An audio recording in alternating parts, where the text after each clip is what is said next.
कक्षा 12वीं के सभी विद्यार्थियों का बहुत बहुत स्वागत है। बच्चों, आप लोगों का जो पेपर है कक्षा 12वीं का 25 फरवरी को रहने वाला है, ये तो आप सभी अच्छे से जानते हैं। 80 नंबर का पेपर किस प्रकार आप सोल्व करेंगे, इससे पहले मैंने आपको सेट ए करवा दिया था जो आप लोगों के लिए बहुत ही महत्वपूर्ण था। अब मैं आप लोगों को आज सेट बी करवाऊंगा। पूरा 80 नंबर का आपका पेपर रहेगा। तो सभी विद्यार्थी अपने वस्तुनिष्ठ प्रश्नों को, जैसा कि आप सभी जानते हैं, मैंने आपको 1 से लेकर तो कहाँ तक 23 तक फुल सॉल्यूशन करवाया था। ये वीडियो भी आप लोगों को फुल सॉल्यूशन के साथ मिलेगा। जी हाँ बच्चों, एक एक वीडियो आप लोगों को प्रोवाइड करवाया जा रहा है। तो आप सभी क्लास 12 के सभी बच्चे क्लास में जुड़ जाएं और अपने सभी दोस्तों को शेयर कर दें, जिसके माध्यम से आपकी तैयारी बहुत ही शानदार हो जाएगी 27 तारीख के लिए। अब बिना देर किए प्यारे बच्चों, हम बिना देर किए स्टार्ट करते हैं पूरे क्वेश्चन पेपर का सॉल्यूशन। क्वेश्चन कोई भी आपको छोड़ना नहीं है, सभी प्रश्नों को आपको फुल सॉल्यूशन करना है, एक एक क्वेश्चन को अच्छे से समझना है और आंसर आपको लिखना है। चलिए, तो बिना देर किए हम स्टार्ट करते हैं। जो भी विद्यार्थी वायरल पेपर के चक्कर में पढ़ रहे हैं, आप सभी से रिक्वेस्ट है कि इस चैनल पर आपको कोई भी आवश्यकता नहीं है आने की, क्योंकि यहाँ पर जो क्वेश्चन बताए जा रहे हैं पेपर में आए हुए क्वेश्चन और आने की पूर्ण संभावना जो क्वेश्चन रखते हैं वो क्वेश्चन आपको बताया जा रहा है। तो सभी स्टूडेंट अपने हाथ में कॉपी और पेन उठा लीजिए और इस क्वेश्चन पेपर का पूरा सॉल्यूशन कर लीजिए। नहीं पढ़ा कुछ भी तो बिल्कुल ये क्वेश्चन आप लोगों को इस प्रकार से मदद करने वाला है, वो आपको देखकर समझ में आ जाएगा। चलिए, तो बिना देर के हम पहले क्वेश्चन से स्टार्ट करते हैं। पहला प्रश्न आपकी स्क्रीन पर आ चुका है, सही विकल्प चुनकर लिखिए। बख्तिन कहाँ की रहने वाली थी? 4 ऑप्शन आपके सामने हैं, बताइए आंसर क्या होगा। हांसी, झांसी, झूसी, जजूसी। बताओ, 4 ऑप्शन है। जो विद्यार्थी अच्छे से अपनी तैयारी कर रहे हैं वही इसका सही शार्ट आंसर देंगे। कमेंट लाइव क्लास में सभी को करना है और इस क्लास को अपने सभी भाई बहनों को शेयर करना है, सभी की जिम्मेदारी है। और जितने भी विद्यार्थी इस क्लास पर न्यू हैं वे सभी कमेंट बॉक्स में ज़रूर बताएं कि मैं पहली बार इस चैनल पर आया हूं। और अगर आपने चैनल को सब्सक्राइब नहीं किया है तो ज़रूर चैनल को सब्सक्राइब करिएगा, क्योंकि ये क्लास इस चैनल के माध्यम से सभी क्लासेस आप लोगों के लिए होने वाली है बहुत ही महत्वपूर्ण। सेट ए करवा दिया मैंने आप लोगों को, सेट बी हमारा चल रहा है, सेट सी आने वाला है, सेट डी भी आपको आने वाला है, जल्दी मिलेंगे। जैसे ही इस वीडियोस पर 1 के लाइक होंगे, 1 के लाइक होंगे, वैसे ही आपको नेक्स्ट वीडियो प्रोवाइड करवा दिया जाएगा। चलिए, तो जल्दी से धमाकेदार शेयर कर दीजिए और चैनल को ज़रूर सब्सक्राइब करें ताकि नेक्स्ट सीडी सेट आपको मिल सके। बच्चों, तो यहाँ पर आपका आंसर हो जाएगा झूसी। बख्तिन कहाँ की रहने वाली थी? झूसी की रहने वाली थी। और एक क्वेश्चन मैं आप लोग से पूछ रहा हूँ, बख्तिन की शादी कौन से गांव में हुई थी? कमेंट बॉक्स में बताएंगे। बख्तिन का विवाह किस गाँव में हुआ था? बताइए। आप लोग हर कोई जवाब नहीं दे सकता। अगर आपने स्टडी की है जमकर पूरे साल भर तो आप इसका जवाब दे सकते हैं। बताइए बच्चों, बख्तिन का विवाह किस गांव में हुआ था? ये क्वेश्चन मैं आप लोगों से पूछूंगा लास्ट में। चलिए, बाजार दर्शन पाठ के लेखक डॉक्टर मिश्र किसके साथ बाजार गए? तो बाजार दर्शन पाठ में लेखक डॉक्टर मिश्र किसके साथ बाजार गए थे? वो लेखक के साथ बाजार गए थे, पत्नी के साथ बाजार गए थे, दोस्त के साथ, या अकेले बाजार गए थे? तो बच्चों, यहाँ पर आपका जो आंसर होगा वो हो जाएगा। प्रत्येक प्रश्न को अपनी कॉपी में ज़रूर नोट करना है आपको। किसी प्रकार की गलती अगर आपने की तो ऑब्जेक्टिव में से सीधा 1 नंबर आपका कम हो जाएगा। तो बाजार दर्शन पाठ में ये क्वेश्चन हमने कर लिया है। उनकी पत्नी के साथ वो गए थे जो लेखक के मित्र थे। चलिए आगे हम बात करें। ये मित्र है, ध्यान रखिएगा, ठीक है। मित्र किसके साथ बाजार गए थे? तो पत्नी के साथ गए थे। अगले क्वेश्चन को देखेंगे। लुट्टन सिंह पहलवान किस उम्र में अनाथ हो गया था? तो ये आपको बताना है। लुट्टन सिंह पहलवान किस उम्र में अनाथ हो गया था? यह है आपका करेक्ट आंसर। यहाँ पर आपको क्या होगा? 9, 7, 11 5। तो यहाँ पर आपका जो करेक्ट आंसर होगा बच्चों वो हो जाएगा, इसमें आपका आंसर आप लगाएंगे बच्चों, देखिए बहुत सारे बच्चे क्या लगा देंगे, 5 लगा देंगे, जो कि आपका आंसर क्या हो जाएगा, गलत हो जाएगा। 5 वर्ष की उम्र में उसका विवाह हुआ था और 9 वर्ष में वो क्या हो गया था, अनाथ हो गया था। ठीक है, अगले क्वेश्चन को देखेंगे। जाति प्रथा को किसका आधार नहीं बनाना चाहिए? तो जाति प्रथा को किसका आधार नहीं बनाना चाहिए? तो इसमें आपका जो सही आंसर हो जाएगा, समाज विभाजन, देश विभाजन, श्रम विभाजन या गृह विभाजन। देखिए जाति प्रथा को किसका आधार नहीं बनाना चाहिए? तो जाति प्रथा को श्रम विभाजन का आधार नहीं बनाना चाहिए। अगले क्वेश्चन को हम देखेंगे। कैमरे में बंद अपाहिज पाठ के कवि का नाम है? कैमरे में बंद अपाहिज काव्य खंड में आपका पाठ लिखा गया है। इस पाठ को लिखने वाले व्यक्ति का नाम क्या है? रघुवीर सहाय, फ्राक गोरखपुरी, कुंवर नारायण या फिर आलोक धनवा। क्या नाम होगा? कमेंट बॉक्स में जल्दी से बताएं, उसके बाद मैं आप लोगों को इसका आंसर बताऊंगा। तो प्यारे बच्चों, इसका आंसर हमारा हो जाएगा रघुवीर सहाय। रघुवीर सहाय आपका आंसर होगा। क्वेश्चन बहुत ही ज़बरदस्त लेकर आए हैं आप लोगों के लिए। आप सभी विद्यार्थी पूरे क्वेश्चन पेपर का हल बहुत ही शानदार तरीके से आप कर लेंगे। महादेवी वर्मा को स्त्रियों का क्या करना अच्छा नहीं लगता था? तो देखिए जो महादेवी वर्मा है, महादेवी वर्मा जिनका जन्म उत्तर प्रदेश के ज़िला फर्रुखाबाद में हुआ था, ज़िला फर्रुखाबाद में हुआ था, उनको क्या अच्छा नहीं लगता था? स्त्रियों का सिर घुटाना, फैशन करना, प्रेम विवाह करना, नृत्य करना।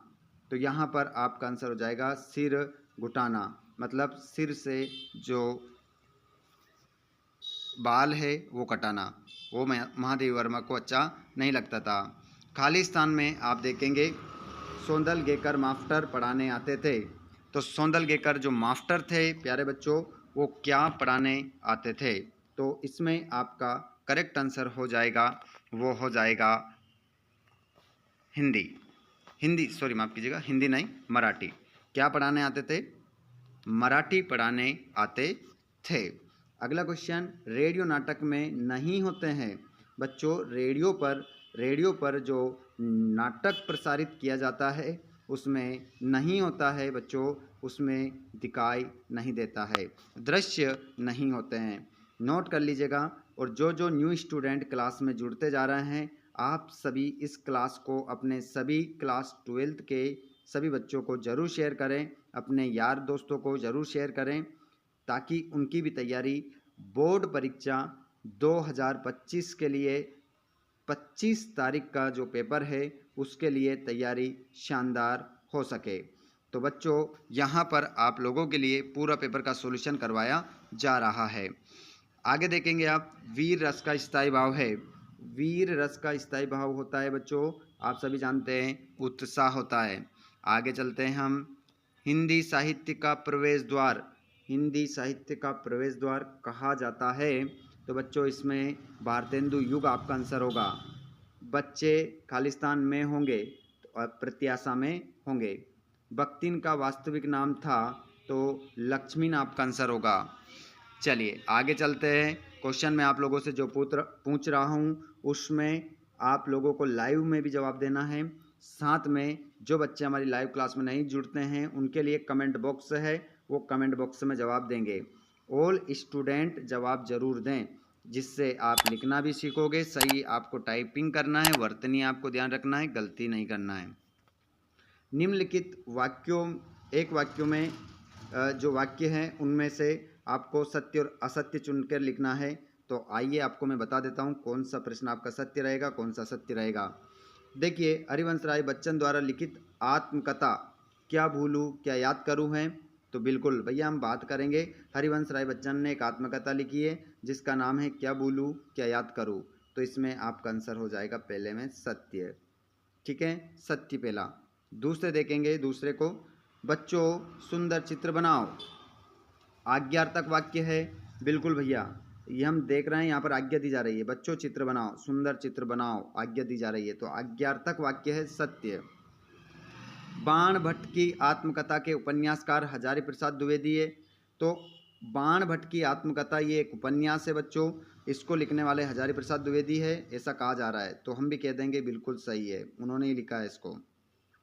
अगला देखेंगे, प्रयोगवाद का प्रारंभ सन 1943 से हुआ। बिल्कुल बच्चों, इसमें भी आप क्या लगाएंगे? सत्य, क्योंकि प्रयोगवाद की शुरुआत 1943 से मानी जाती है। तो प्यारे बच्चों तैयार हो जाइए, कमर कस लीजिए। एक क्वेश्चन मैं आप लोगों से पूछ रहा हूँ, यहाँ पर देखता हूँ सबसे पहले कौन जवाब देता है। प्रयोगवाद का जनक किसे माना जाता है? जल्दी से कमेंट बॉक्स में इसका राइट आंसर बता दें। वो स्टूडेंट जिसको याद है वो सबसे पहले कमेंट करेगा। देखते हैं सबसे पहले जवाब किसका आता है। तो यहाँ पर प्रयोगवाद का जो प्रारंभ हुआ वो तो 1943 हुआ, सत्य हो गया। लेकिन इसके जनक कौन है, कमेंट बॉक्स में बताएंगे। काला रंग अशुभ का प्रतीक है, तो यहाँ पर बताया गया है कि जो काला रंग होता है वो अशुभ का प्रतीक है, तो इसमें आंसर आपका सत्य होगा। ठीक है, ये आपका आंसर हो गया।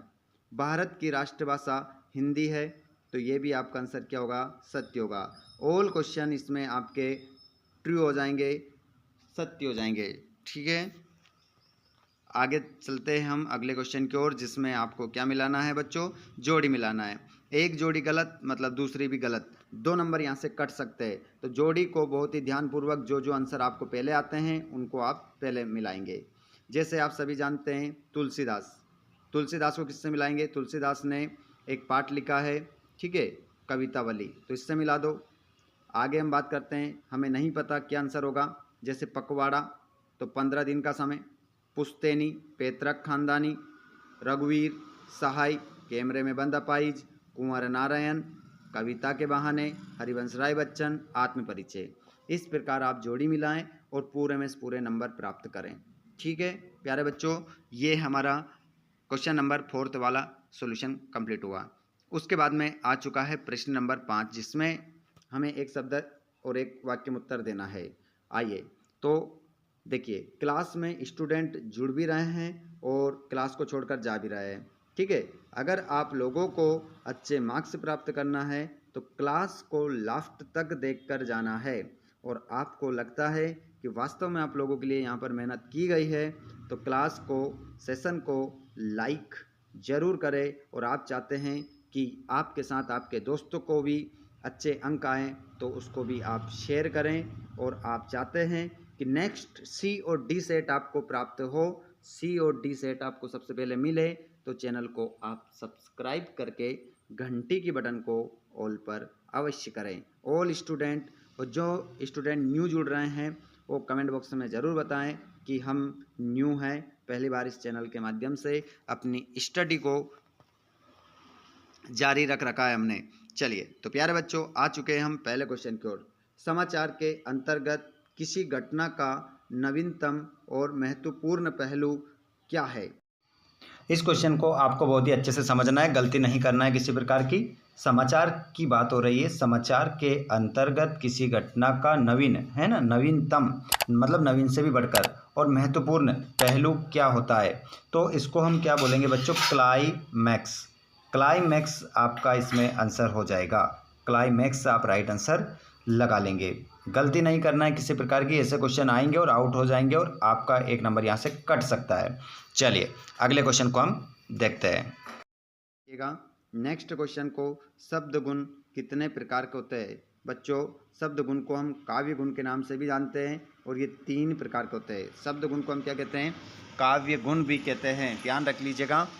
अब इनके जो 3 प्रकार होते हैं वो कौन कौन से होते हैं, आप सभी कमेंट में बताएंगे। जो प्रश्न आपसे पूछा जा रहा है उसका जवाब आप अवश्य दें अगर आपको याद है। चलिए आगे हम देखते हैं। सूत्र रूप में कही बात को विस्तार से लिखना अथवा समझाना क्या कहलाता है? तो इसको हम बच्चों कहते हैं भाव विस्तार कहते हैं, या भाव पल्लवन भी कह सकते हैं। भाव विस्तार या भाव पल्लवन कहते हैं। अगले क्वेश्चन को देखेंगे। तुलसीदास जी ने रामचरितमानस की रचना किस भाषा में की है?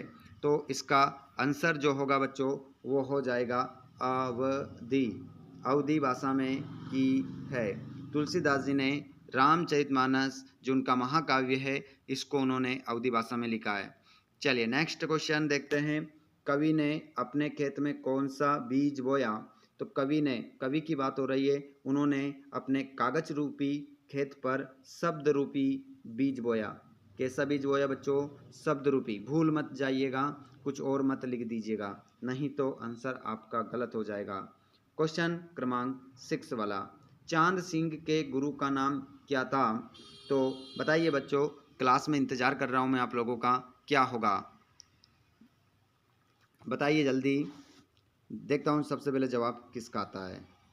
बिल्कुल बच्चों, आपका चांद सिंह के जो गुरु थे, जो पंजाब से पहलवानी सीख कर आए थे, उनका नाम था बादल सिंह।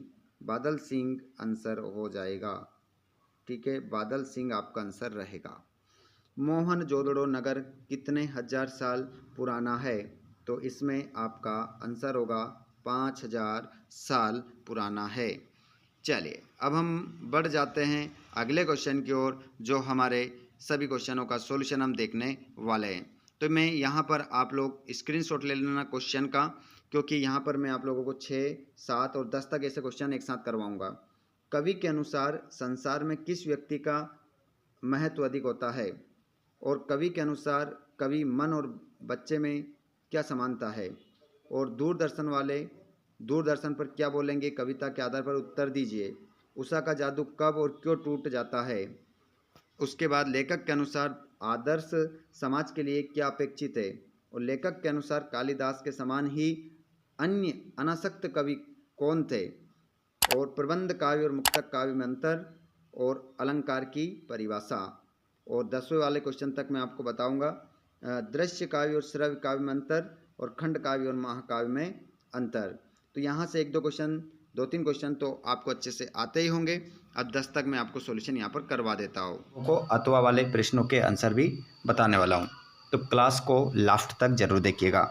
चलिए पहले आप सभी स्क्रीन पर क्वेश्चन देख लीजिए, उसके बाद क्रम से आपको सारे ही जो आंसर हैं वो भी आपको क्रम से ही मिलेंगे, एक के बाद एक आंसर मैं आपको बताऊंगा।